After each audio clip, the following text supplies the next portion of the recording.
right. Good evening, viewers, and welcome once again to Africa 24. And today I'm joined here by Bonnie, who is going to tell us what is happening in Nairobi.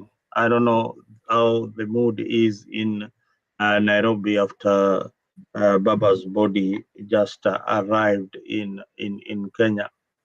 Bonnie, how is the situation in Kenya? Bonnie, can you hear me? I can't hear you. Yes, good evening. How is the situation back at home? Yeah. The situation in Nairobi is just cool, but people are mourning the death of Raila Amolo Odinga, and it has really shifted the politics of this country, bearing in mind that Raila is not going to be there in the next general elections for those who have been used to him being in politics. So, his body landing today at JKIA has raised a lot of emotions, mixed feelings, and I think this is the time now Kenyans recognize that they realize Kenya is not having Raila Amolo Odinga. Raila is not there, so they are now mourning the death of Raila Amolo Odinga, giving support to Oburu, Mama Ida, and also Winnie Odinga, and anyone else who is associated with the family of the former president, former prime minister of the Republic of Kenya. So the death of Raila Amolo Odinga, now the body is in the country. We have seen the chaos in Kasarani when he landed at the JKIA, and this shows how Kenyans loved Raila Amolo Odinga. There is some videos circulating whereby some are saying they still think Baba can wake up from that casket, but at the end of the day, it's sad, situation in the country, even the mood in the matatus, when you see people walking, when you see people doing their things, it really shows that someone is missing, and this is Raila. So it's a sad situation in this country from what we are seeing. And now I understand that the body has been flown to Kisumu for burial. Can you remind our viewers when is the burial? Is it on Sunday or Saturday? From what The you burial hear. will be on the burial will be on Sunday, from what I hear. But the brother to the late former Prime Minister Oburu Odinga said that the burial will only be attended by close friends, but it was not going to be like what Kenyans thought. So on Sunday, Yeah, from what you see, yes, I think that is a good thing. From what the chaos that you saw in Kasarani, uh, I I I feel that they need to have some kind of privacy when burying Raila Odinga. I think that kind of chaos is not something that people in the village can control, or the police can control. Remember, this was a Luo leader being buried in Bondo, so it will be very chaotic. Like I can bet that you might find the whole of Nyanza attending that particular burial, and quite a number of people and some dignitaries too might want to attend Raila Odinga's burial. So that kind of chaos is what the family is avoiding, and it's very necessary. For those who would have loved to attend Raila's burial, I think you need to give the family time to grieve and mourn, and you can also mourn in a different way, like some of us who cannot be in Bondo at this particular time. We've got various ways of mourning Raila Odinga quietly, without the chaos that we witnessed at the stadium. So, my people, please, please, please restrain yourself. We know everybody is hurting, and we want some kind of decency when escorting the Enigma. I think Raila would not have wanted anything like that. Like I saw in the media, somebody was shot, at the stadium. No, we know that today the nation is at a standstill as we bid a farewell to a son of Kenya, and the Right Honorable Prime Minister Raila Amolo Odinga was somebody known worldwide. So if at all people came to that particular stadium and witnessed that kind of chaos, that's a very, very bad impression. As you all know, Raila Odinga uh, is loved by millions and millions of Kenyans beyond our borders. So let us celebrate his life of courage and sacrifice and resilience that he brought in our lives. He was a man who dedicated his life to freedom and democracy and justice that we all enjoy today. Without him, some of us will be voiceless. He was our champion, and a symbol of Kenyans' endurance, of hope, and he really brought it. Many times I would tell people that we couldn't even speak freely. Our fathers would tell you that they were arrested or detained, and during Moi's regime, detention was there. Raila was among those persecuted, but he was never broken. Raila's spirit helped shape the Kenya we know today, and his dream for a free, united, and just society remains his greatest legacy. You can all see that he united with even William Ruto, somebody who is perceived to be, his political rival, but they united in order to see the country move forward. So even as we send Raila off, I personally and on behalf of Africa, we send our deepest condolences to the Odinga family, to his comrades in the struggle, and to the people of our country, Kenya. May his soul rest in eternal peace. For those who never had an opportunity of meeting Raila, this is somebody who was very, very jovial, very intelligent, a legend, a liberator, and a leader. You might have just been seeing Raila on TV, but there are some things that people don't know about Baba that I can tell you. And there's some things that you witnessed while he was still in the opposition or campaigning, and some speeches really touched many of us. Like there was this instance when personally I attended a wedding where Raila was the best man, the wedding of engineer Okundi, and he was the best man. The speech that I thought that Raila would give a political speech on that occasion, because the political temperature in the country was very, very high. But he opened his speech with something so interesting that everybody in that congregation laughed. We all laughed, and I was like, wow, that was a very short, nice speech that I always remember to date. So there is something that you will always remember about Raila Odinga. There was a time that now he was attending.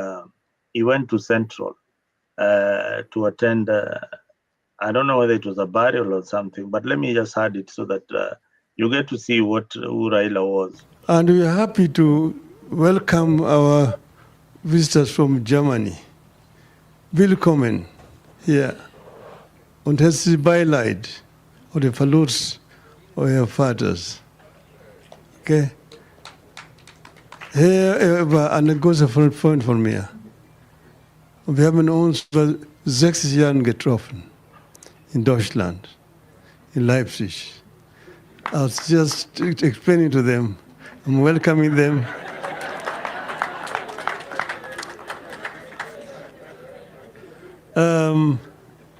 It is now, I was just calculating, and I found it is exactly 61 years ago when we first met with my brother here.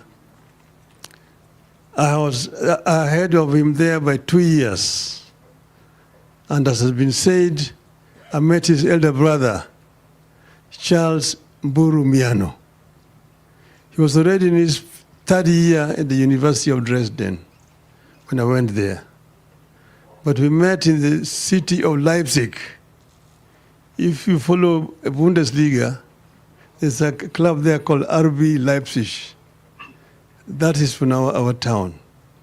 That is where we were doing the preparation to go to university. You have to go there and pass the German university entrance examination. You can then be admitted to a German university. So Francis followed me, and we welcomed him, and we had a very good time with him those days. From then, as you have seen, he went to Dortmund.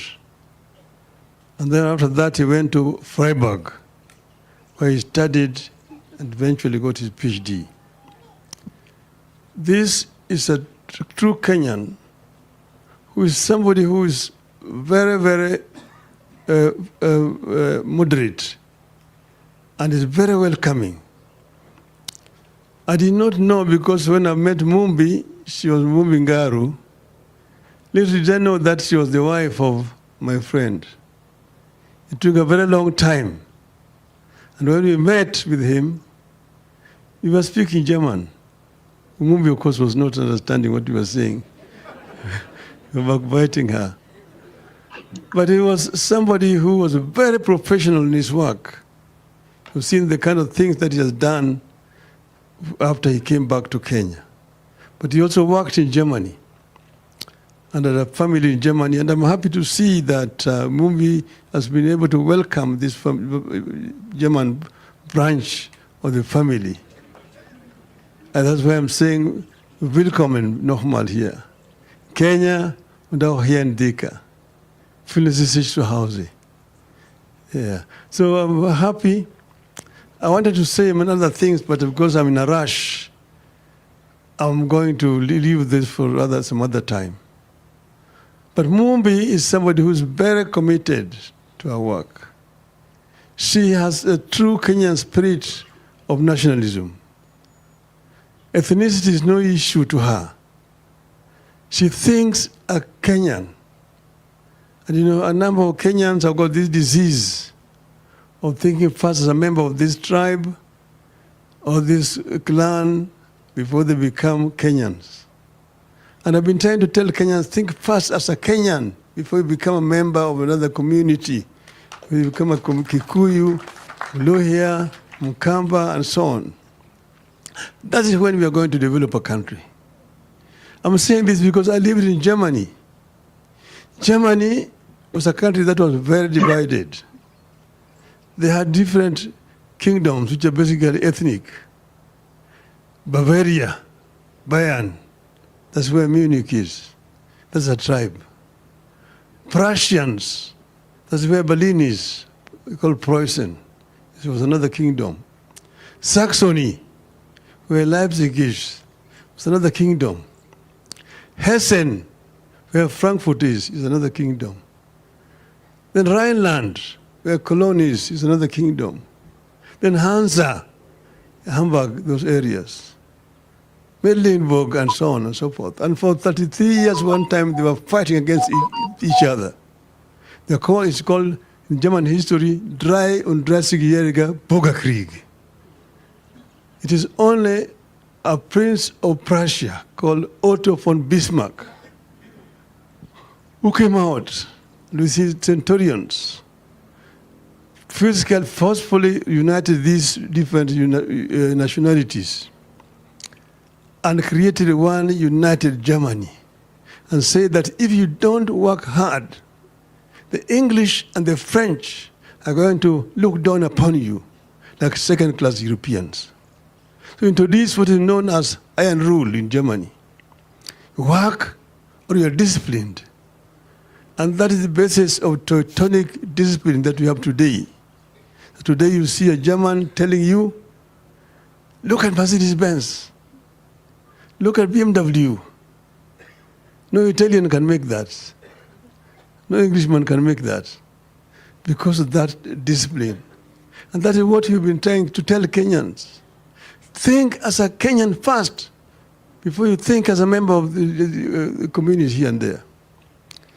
I'm surprised all the times when I come here and people say they fear Raila. We have all the time been working together.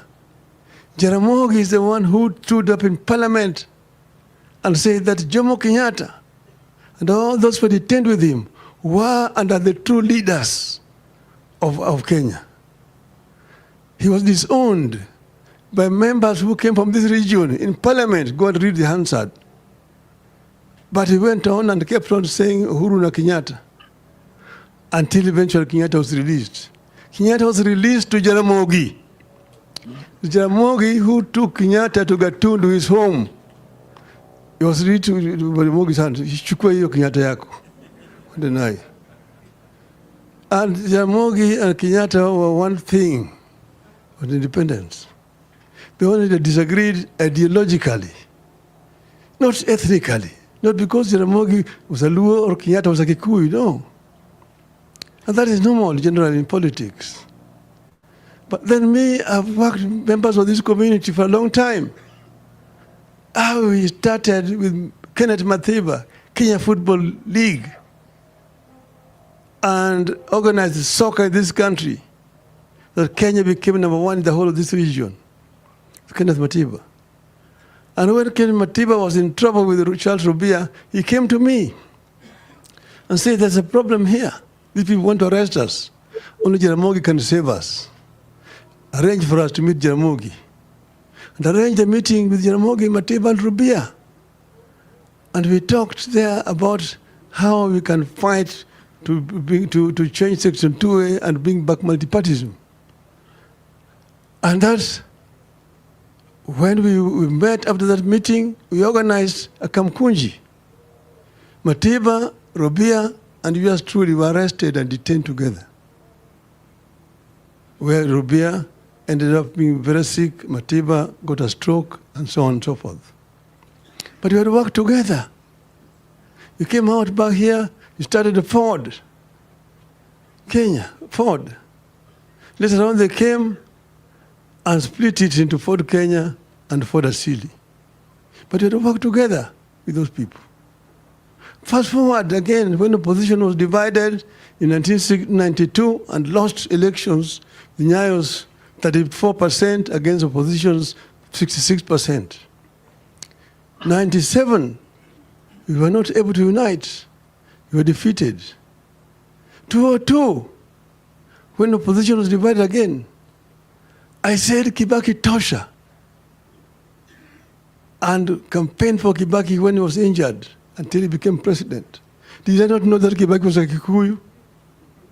Did I not know that Kibaki was a Kikuyu? I knew. That's what therefore the idea saying that Raila is an enemy of Kikuyus, I don't know where it comes from. We only disagreed with Kibaki when people around him decided not to implement the constitution that we had agreed on, the basis of. So people talking about ethnicity are talking cheap politics, which really have no roots here. But today we are all escorting our brother. And Guys, you just had one of the most wonderful speeches of Raila Amolo Odinga, yeah, when he was escorting his brother. And he narrated the people that they were in the fight with Kenneth Matiba, Rubia. Now he joins them in after death, those are the people, he was the only one now standing. And the rest of the people in the struggle, yeah, for the liberation of the country, some of them are normal. I always see sometimes I see Wafula Buke, but he was not detained for a very long time.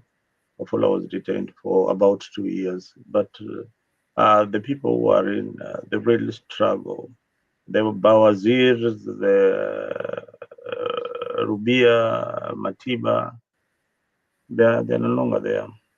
The Sikukus, they are no longer around. So Raila indeed will remain an enigma. And you could see his fluency in the German language. And perhaps maybe I can try a sentence in Germany that says, rest in peace. They say it, Ruhen Frieden, Ruhen Frieden, Ruhe in Frieden. That means rest in peace in Germany. Guys, thank you for very much for watching. If you've not subscribed on Africa 24, make sure that you go to our YouTube page and subscribe on Africa 24. We will continue bringing for you this wonderful broadcast and more about Raila Odinga as we celebrate the life of Raila Odinga on this channel. And then Bonnie will be here later to bring for you some of what is lined up this evening, what really took place at the stadium, and even on his way to Bondo. There's a lot of stories around that, but Raila was supposed to go by road. I think it would be very, very chaotic. So I don't think that should be honored. They should have Raila flown into his compound and only invited members by the family can have access to the compound. Otherwise, I don't think it is a very big compound to accommodate all Raila supporters. So if they are going to do something, they will probably do it in a stadium, and later on, the Mzee will be laid to rest in his Poda farm. Otherwise, thank you very much. I will be here later to give you more stories and updates about what is happening in Kenya. Others, asanteni sana na thank you for